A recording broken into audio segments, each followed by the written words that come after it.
Dans un nouveau rapport officiel, Disney admet que le côté woke de la force a fait perdre énormément d'argent à l'entreprise. Mais ils indiquent aussi dans ce même rapport qu'ils ne sont pas du tout enclins à laisser tomber leur idéologie. On voit ça ensemble.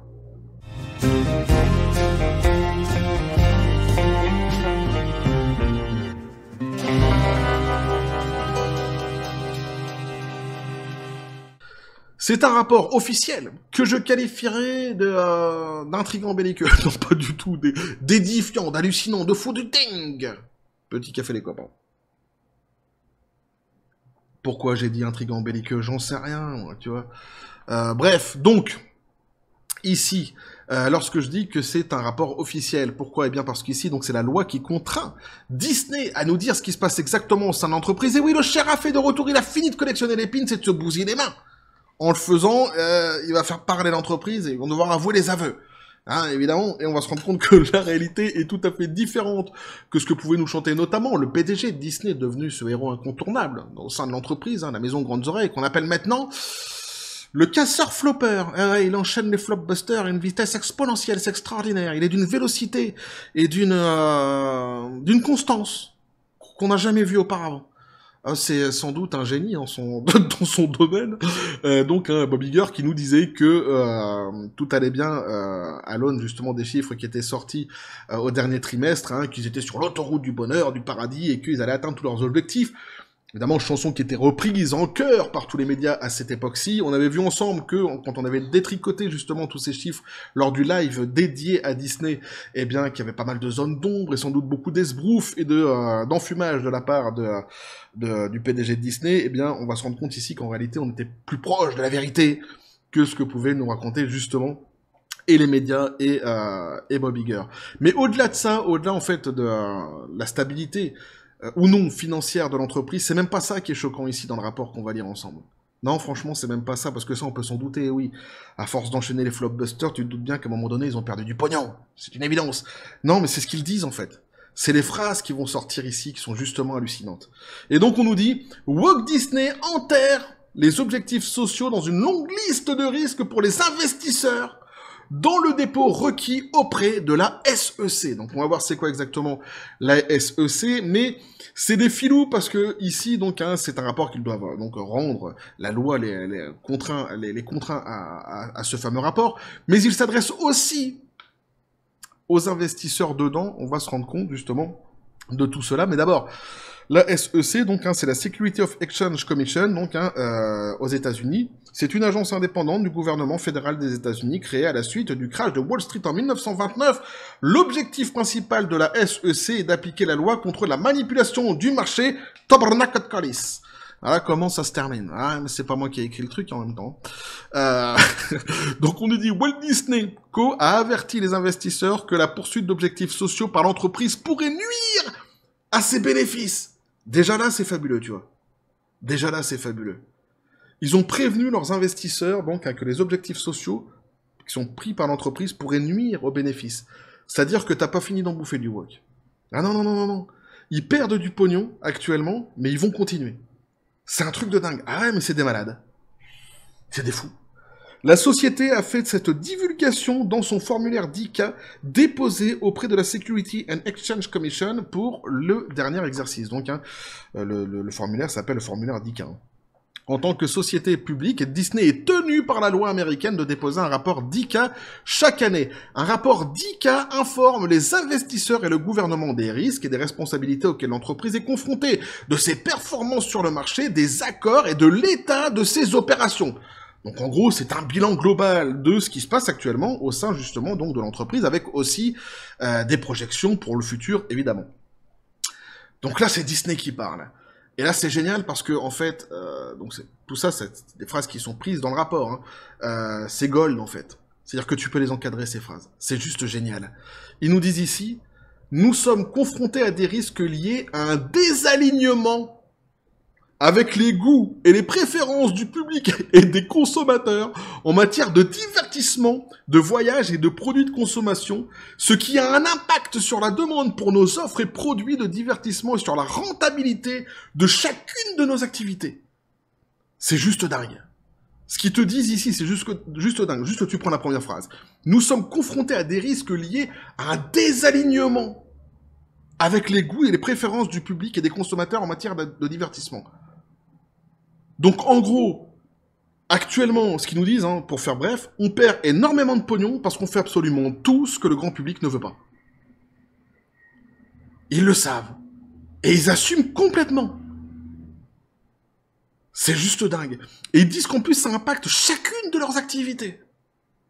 Donc ici, ils soulignent clairement le côté woke de la force comme étant le principal. Alors là, c'est marrant parce que est-ce que les médias vont reprendre justement cette information-ci? Quand je dis les médias, ici je lis un média, mais il y a d'autres médias. La plupart des médias ne veulent pas justement parler de ce côté woke de la force chez Disney, puisque c'est un sujet tabou, faut pas en parler, parce que si t'en parles de tout d'un coup, ce que eux ils appellent un fantasme devient une réalité, même si de toute façon tout le monde sait que c'est pas un fantasme, mais que c'est une réalité, et que tout le monde a déjà vu de toute façon l'éléphant dans le couloir. Mais reprendront-ils justement ces fameuses phrases de Disney? Ça m'étonnerait beaucoup. En tous les cas, pas à l'unisson. Certains d'entre eux, oui, mais la plupart, sans doute, non. Ils feront l'autruche, une fois de plus. Mais c'est hyper édifiant parce qu'on va se rendre compte qu'effectivement, par la suite, si c'est pas clair, hein, si t'as pas compris qu'ils sont en train de te parler du côté woke, de la force, t'inquiète pas, ils vont te le dire juste après. De manière générale, nos revenus et notre rentabilité sont affectés lorsque nos offres et produits de divertissement ainsi que les méthodes pour mettre nos offres et produits à la disposition des consommateurs ne sont pas suffisamment acceptés par les consommateurs. Donc en gros, on a proposé toute une panoplie de produits dernièrement aux consommateurs qui se sont tous, dans la globalité, cassés la gueule. Pourquoi? Parce qu'on a proposé des produits qui n'étaient pas suffisamment acceptés par les consommateurs, tout simplement parce qu'ils ne correspondaient pas aux attentes des consommateurs. Donc, une fois de plus, ils sont complètement en adéquation hein, avec la réalité. Et c'est ça qui est choquant, en fait. Le plus choquant, c'est ça, c'est qu'ils ont une vraie lecture ici. C'est la vérité. En outre, et là, c'est là que c'est génial, les perceptions des consommateurs sur notre position, sur des questions d'intérêt public,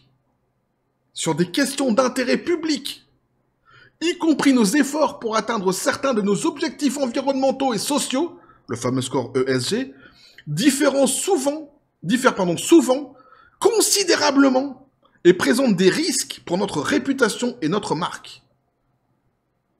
En outre, je reprends, hein, les perceptions des consommateurs sur notre position sur des questions d'intérêt public, y compris nos efforts pour atteindre certains de nos objectifs environnementaux et sociaux, donc le côté woke de la force complètement, diffèrent souvent considérablement donc de ce que, le public souhaite, hein, et présente donc des risques pour notre réputation et notre marque, et nos marques.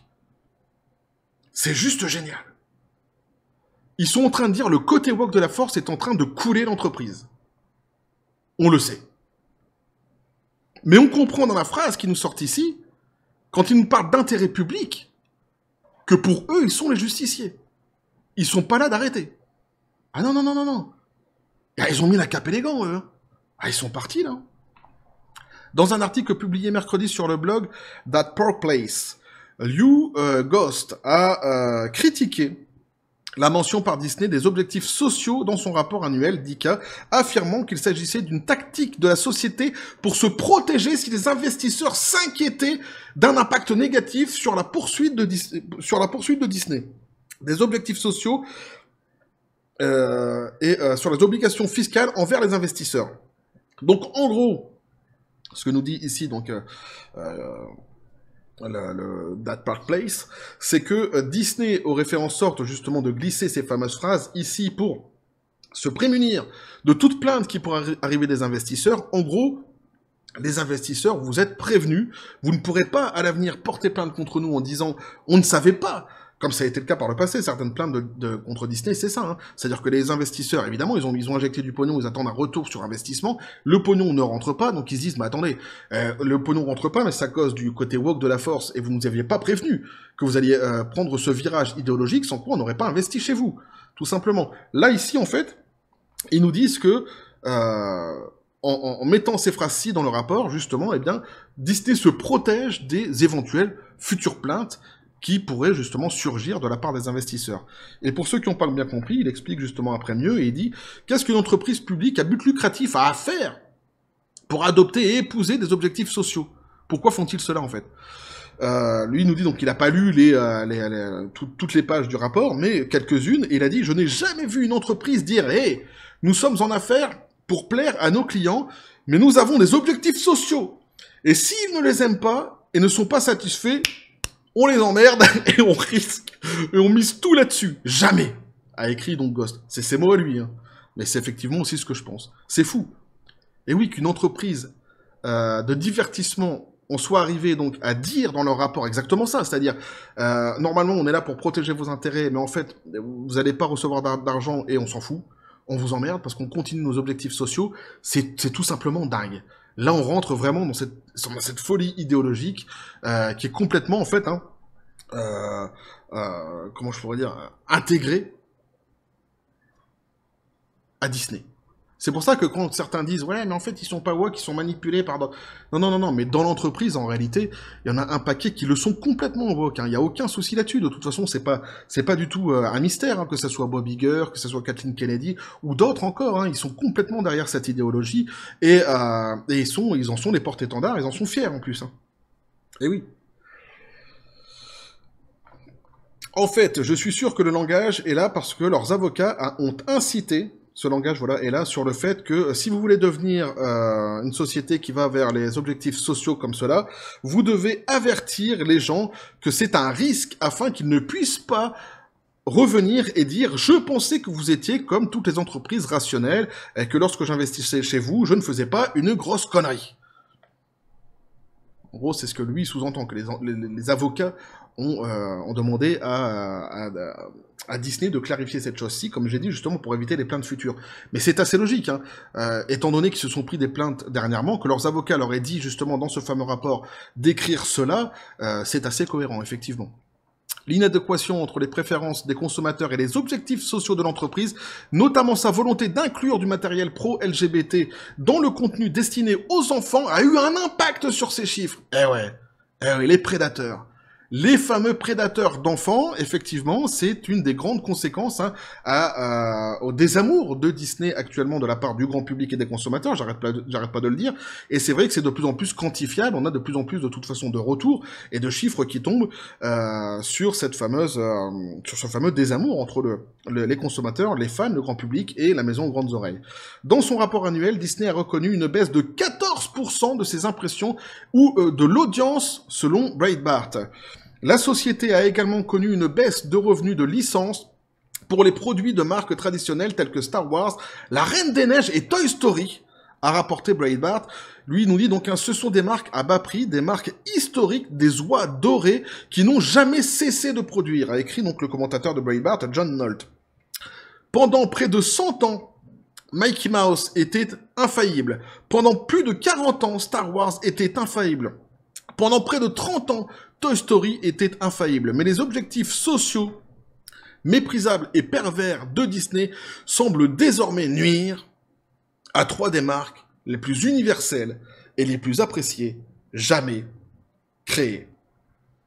Donc voilà ce que vous pouvez nous dire ici, donc hein, l'article. Évidemment, il n'y a pas toutes les pages de ce fameux rapport, hein, qui est un rapport quand même assez large, assez complet. Néanmoins, eh bien, sur ce volet justement de l'argent qui est perdu de la part de Disney, de la maison aux grandes oreilles, eh bien, on comprend, et c'est ça, moi, qui est presque le pire, en fait, c'est la lecture que eux, ils font de cela, c'est-à-dire que c'est une lecture qui est tout à fait juste. C'est tout à fait juste quand ils disent qu'ils sont complètement désalignés avec ce que le grand public souhaite. C'est incroyable parce que non seulement ils le savent, mais vous allez me dire oui, non mais c'est normal, ils sont payés pour savoir quand même ce genre de choses-là. Oui, moi c'est pas ça. C'est pas la question qu'ils soient payés ou non, ou alors que de toute façon ils ont forcément des cellules qui leur disent que le côté woke de la force leur fait perdre de l'argent. C'est pas ça, évidemment, on pouvait s'en douter, mais la manière dont ils l'écrivent ici pour se prémunir de potentielles plaintes qui pourraient arriver par la suite justement de la part des investisseurs, en fait c'est là que se situe la fourberie. Et c'est là où je trouve vraiment le délire complètement dingue. C'est-à-dire que non seulement ils te font une lecture complètement précise de ce qui est en train de se passer de l'entreprise, qu'ils savent très bien que c'est ça qui est en train de couler l'entreprise, mais en plus, ils préviennent, si t'as pas aimé, tu vas continuer à en bouffer, ça c'est une certitude. Ils se placent du côté, évidemment, lumineux de la force en disant que c'est d'intérêt public ce qu'ils sont en train de faire. Sous-entendu par là, même si ça continue à dégringoler, même si on rapporte pas d'argent à l'entreprise, et là le message il est pour les investisseurs, vous êtes prévenus.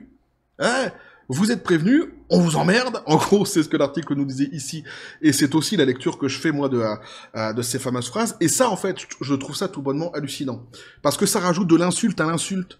Alors déjà concernant les investisseurs, mais moi je suis pas concerné, je ne fais pas partie de ces investisseurs chez Disney, mais surtout envers le grand public en vrai. Envers le grand public. C'est-à-dire que là, c'est un doigt d'honneur qui est mis vraiment au grand public qui est hallucinant. C'est un mépris extraordinaire. Quand ils disent on sait très bien, on vous a entendu, on vous a écouté, on sait ce que vous voulez, on sait ce que vous voulez pas surtout, on s'en branle. On s'en fout. On s'en bat les Pokéballs. On va continuer. Là, c'est juste hallucinant. Et qu'en plus, ils le marquent dans un rapport officiel, pour ça, je dis que ça rajoute de l'insulte à l'insulte.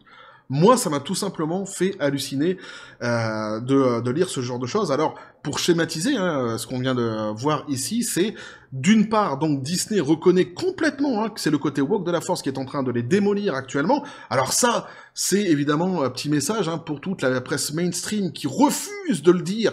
Ici, donc une fois de plus, même Disney le dit, c'est pas la première fois qu'ils le disent. Il avait déjà dit par le passé, mais ici dans un rapport officiel qui est contraint justement par la loi à la base. Donc c'est quand même assez hallucinant. Évidemment, ça sera sans doute des déclarations qui ne seront pas reprises par la presse mainstream, mais c'est quand même fou. Donc ici, ils disent clairement que c'est bien ça qui est en train, l'idéologie woke qui est en train de les couler, parce que c'est facile de mettre le dos sur, de mettre l'excuse sur, à l'époque c'était donc le post-Covid, et puis après il y a eu la grève machin, et puis après il y a soi-disant la lassitude des héros pour Marvel, et puis etc., puis la lassitude du 3D. Non. Il y a des produits qui sortent avec des héros qui cartonnent au cinéma, il y a des produits qui sortent en 3D qui cartonnent au cinéma.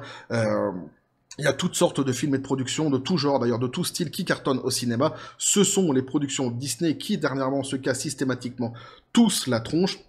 Il y a une raison à cela. Faut arrêter d'essayer de trouver des excuses à droite à gauche qui tiennent pas la route. Ici, même Disney l'indique complètement, le problème. Alors, on peut pas faire plus clair quand il parle des objectifs sociaux, etc. On peut pas faire plus clair. Donc, ils indiquent clairement que c'est le côté woke de la force qui les met dedans. Donc voilà, à un moment donné, c'est quand même assez édifiant. Ouais, c'est hallucinant, c'est édifiant. Et donc aussi, vous comprenez aussi par la suite, dans ce fameux article, que, eh bien, on n'a pas fini d'en bouffer, puisque oui, ce sont des idéologues complètement, et même s'ils sont conscients de perdre de l'argent, ils vont continuer parce qu'ils se sentent investis d'une mission lumineuse. Donc le bras de fer continue, il s'intensifie avec les investisseurs, il continue aussi avec le grand public, visiblement il méprise complètement. Ça va être intéressant de voir comment ça va se passer par la suite, notamment avec Nelson Peltz, qui est derrière tout ça, qui est comme ça à l'affût et qui se demande comment les choses vont tourner, et surtout qui attend d'avoir des sièges au conseil d'administration. Et là, évidemment, ça sera très intéressant de voir comment les choses vont évoluer. Voilà ce que je pouvais donc, moi, vous dire ici, là-dessus, les copains. N'hésitez pas à me dire ce que vous en pensez dans les commentaires, à vous abonner si le contenu vous a plu, activer la petite cloche pour les prochaines notifications, les prochaines vidéos qui vont arriver, à balancer un like, à partager la vidéo. Vous avez mon Xor, le Discord et le Facebook de la chaîne qui sont dans la description des vidéos. N'hésitez pas à venir, à basculer du côté de la force absurde des réseaux sociaux. Sur ce, les copains, je vous dis comme toujours, à la John Spartan, félicité, et on va continuer évidemment à suivre tous ces dossiers-ci, mais des dossiers qui nous donnent raison, quelque part, à nous, qui, à notre petit niveau, quand on en discute ensemble, dans les commentaires et tout ça de la vidéo, ou en live, lorsqu'on fait comme ça cette analyse de ce qui est en train de se passer chez Disney, visiblement, les faits nous donnent raison, et je parle même pas des faits clochettes, je te parle des vrais, des faits, et c'est même Disney, quelque part, qui nous donne raison ici, donc c'est évidemment fort intéressant. On va continuer de suivre tout ce dossier, évidemment. Bref, et que la force soit avec vous.